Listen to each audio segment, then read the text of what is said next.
Hi friends, ಎಲ್ಲರೂ ಹೇಗಿದ್ದೀರಾ? Healthy food ಕುಕ್ಕಿಂಗ್ಗೆ ಸ್ವಾಗತ. ನಾವಿವತ್ತು ಆಂಧ್ರ ಶೈಲಿಯ ಪಾಲಕ್ ಮೆಂತ್ಯ ಉಪಯೋಗಿಸಿ ಪಪ್ಪು ಮಾಡೋದು ಹೇಗೆ ಅಂತ ನೋಡೋಣ. ಅದಕ್ಕೆ ನಾನು ಒಂದು ಸ್ಮಾಲ್ ಗ್ಲಾಸ್ ತೊಗರಿಬೇಳೆ, ಅರ್ಧ ಗ್ಲಾಸ್ ಮೊಸರು ದಾಲನ್ನು ತೊಗೊಂಡಿದ್ದೀನಿ. ನೀಟಾಗಿ ವಾಶ್ ಮಾಡಿ ಅದನ್ನು ಬೇಯಕ್ಕೆ ಇಡ್ತಾ ಇದ್ದೀನಿ.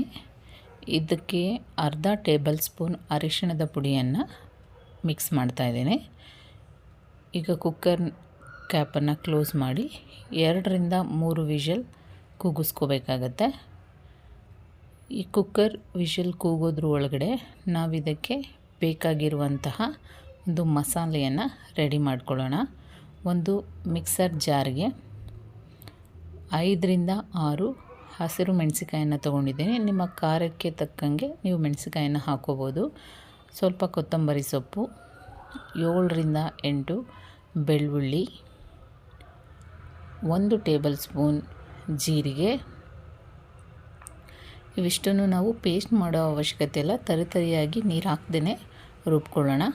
ಇದಾದ ನಂತರ ಇದನ್ನು ಒಗ್ಗರಣೆ ಮಾಡ್ಕೋಬೇಕು.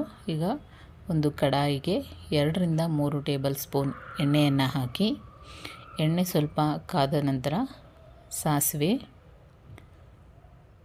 ಸ್ವಲ್ಪ ಜೀರಿಗೆ. ಈ ಪಪ್ಪುನ ಕ್ವಿಕ್ಕಾಗಿ ರೆಡಿ ಮಾಡ್ಕೋಬೋದು. ಖಾರವಾಗಿರುವಂತಹ ಪಪ್ಪು ರೆಡಿ ಆಗುತ್ತೆ. ಇದಕ್ಕೆ ಒಣಮೆಣಸಿಕಾಯಿ, ಕರಿಬೇವನ್ನು ಸೇರಿಸ್ತಾ ಇದ್ದೀನಿ.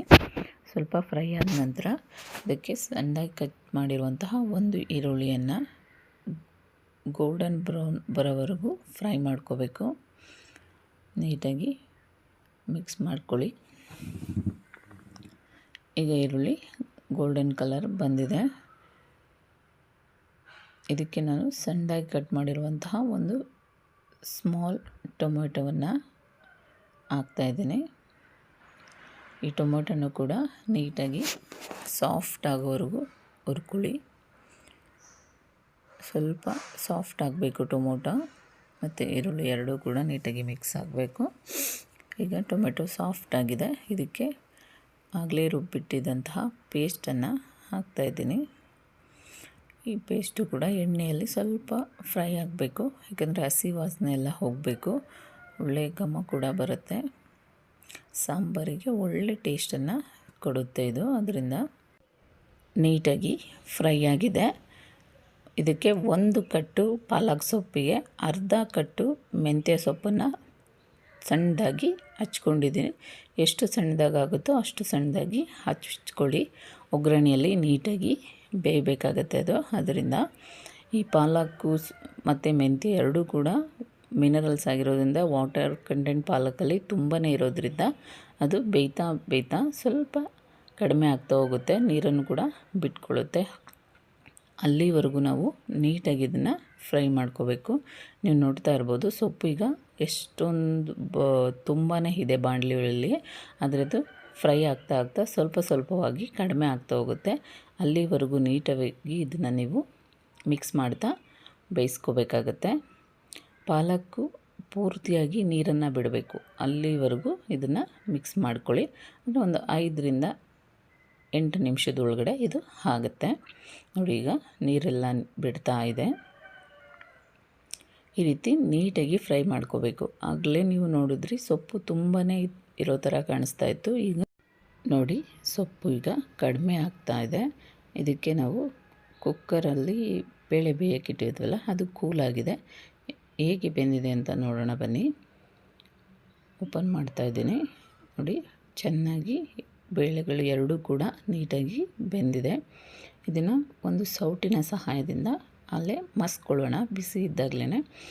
ನಿಮಗೆ ಈ ರೀತಿ ಮಸಿಯೋದಕ್ಕೆ ಸ್ವಲ್ಪ ಇನ್ನು ಬೇಳೆ ಬೆಂದಿಲ್ಲ ಅಂತೇನಾದ್ರು ಅನಿಸಿದ್ರೆ ಇನ್ನೊಂದು ಸಲ ಕೂಗಿಸಿ ಕುಕ್ಕರಲ್ಲಿ. ಈಗ ನೋಡಿ, ಈ ರೀತಿ ಮಸ್ಕೊಂಡಾಗ ಈ ಕನ್ಸಿಸ್ಟೆನ್ಸಿ ಇದ್ದರೆ ಸಾಕು. ಬೇಳೆ ಸರಿಯಾಗಿ ಬೆಂದಿದೆ. ನೋಡಿ, ಇನ್ನೂ ಸ್ವಲ್ಪ ನೀರನ್ನು ಬಿಡ್ತಾ ಇದೆ. ಈ ನೀರೆಲ್ಲ ಬಿಟ್ಟು ಇದು ಸೊಪ್ಪು ನೀಟಾಗಿ ಫ್ರೈ ಆದರೆ ಒಳ್ಳೆ ಟೇಸ್ಟ್ ಇರುತ್ತೆ. ಇಲ್ಲ ಸ್ವಲ್ಪ ಬೆಂದಿಲ್ಲ ಅಂದರೆ ಹಸಿಯಾಗಿರುತ್ತೆ ಸೊಪ್ಪು. ಆದ್ದರಿಂದ ನೀವು ಇದನ್ನು ಎಷ್ಟಾಗುತ್ತೋ ಅಷ್ಟು ನೀಟಾಗಿ ಬೇಯಿಸ್ಕೋಬೇಕು. ನೋಡಿ, ಇವಾಗ ಪೂರ್ತಿಯಾಗಿ ಇದು ಬೆಂದಿದೆ, ಪೂರ್ತಿಯಾಗಿ ನೀರು ಬಿಟ್ಟಿದೆ. ಆ ನೀರು ಕೂಡ ಡ್ರೈ ಆಗ್ತಾ ಹೋಗುತ್ತೆ. ಇಷ್ಟು ಆದರೆ ಸೊಪ್ಪು ಚೆನ್ನಾಗಿ ಬೆಂದಿದೆ ಅಂತ. ನೋಡಿ, ಇನ್ನೊಂದು ಸಲ ನೀಟಾಗಿ ಮಿಕ್ಸ್ ಮಾಡಿ ಇದಕ್ಕೆ ಈಗ ನಾವು ಬೇಯಿಸಿಟ್ಟಿರುವಂತಹ ಬೇಳೆಯನ್ನು ಇದಕ್ಕೆ ಹಾಕ್ಕೊಳ್ಳೋಣ. ಈ ಬೇಳೆನ ನಾನು 2 ಥರ ಬೇಳೆ ಹಾಕಿದ್ದೀನಿ, ಅಥವಾ ನೀವು ಒಂದು ಥರ ಬೇಳೆನೂ ಹಾಕ್ಬೋದು, ಅಥವಾ ಹೆಸರು ಬೇಳೆ ಬೇಕು ಅಂದರೂ ಕೂಡ ಹಾಕ್ಕೋಬೋದು. ನಾನಿಲ್ಲಿ 2 ಥರದ ಬೇಳೆಯನ್ನು ಯೂಸ್ ಮಾಡಿದ್ದೀನಿ.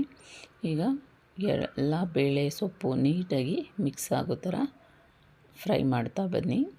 ಇದು ಸ್ವಲ್ಪ ಗಟ್ಟಿ ಅನಿಸಿದ್ರೆ ನೀವು 1 ಗ್ಲಾಸ್ ನೀರನ್ನು ಹಾಕ್ಕೋಬೇಕು.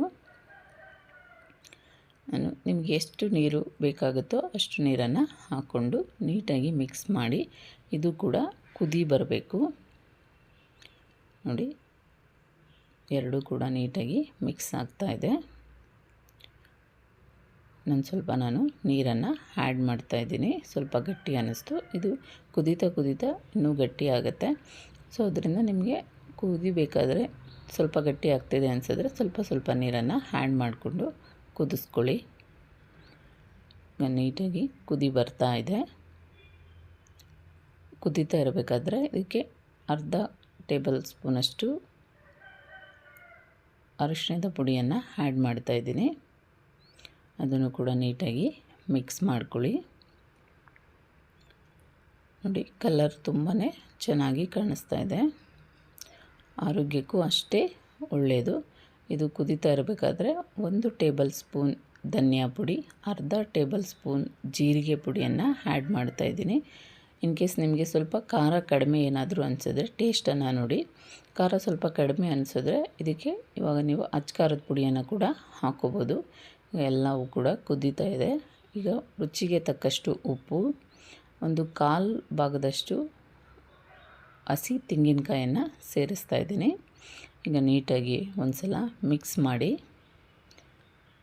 ನೀಟಾಗಿ ಮಿಕ್ಸ್ ಮಾಡಾದಮೇಲೆ ಇದಕ್ಕೆ ನಾನು ಅರ್ಧ ಹೋಳು ನಿಂಬೆಹಣ್ಣನ್ನು ಸೇರಿಸ್ತಾ ಇದ್ದೀನಿ. ಇನ್ ಕೇಸ್ ನೀವು ನಿಂಬೆಹಣ್ಣು ಬೇಡ ಅಂದರೆ ಹುಣಸೆ ಹಣ್ಣಿನ ರಸವನ್ನು ಕೂಡ ಆ್ಯಡ್ ಮಾಡ್ಕೋಬೋದು. ನಾನಿಲ್ಲಿ ನಿಂಬೆಹಣ್ಣಿನ ರಸವನ್ನು ಸೇರಿಸ್ತಾ ಇದ್ದೀನಿ. ನೋಡಿ, ಆರೋಗ್ಯಕರವಾದ ಪಪ್ಪು, ಆಂಧ್ರ ಸ್ಟೈಲಿಯ ಪಪ್ಪು ರೆಡಿಯಾಗಿದೆ. ನೋಡಿ ಎಷ್ಟು ಕಲರ್ಫುಲ್ಲಾಗಿದೆ. ಇದು ರೈಸ್ ಜೊತೆಗೆ ತುಂಬ ಚೆನ್ನಾಗಿರುತ್ತೆ. ಬಿಸಿ ರೈಸು ಸ್ವಲ್ಪ ತುಪ್ಪ ಹಾಕ್ಕೊಂಡು ತಿಂತಾಯಿದ್ರೆ ತುಂಬಾ ಚೆನ್ನಾಗಿರುತ್ತೆ. ಟ್ರೈ ಮಾಡಿ ನೋಡಿ. ನಾನಿಲ್ಲಿ ರೆಡ್ ರೈಸ್ ಜೊತೆ ಮೊಸರು, ಈರುಳ್ಳಿ, ಉಪ್ಪಿನಕಾಯಿ ಜೊತೆ ಸರ್ವ್ ಮಾಡ್ತಾಯಿದ್ದೀನಿ. ಹೇಗಿತ್ತು ಅಂತ ಟ್ರೈ ಮಾಡಿ ಹೇಳಿ. Thank you for watching.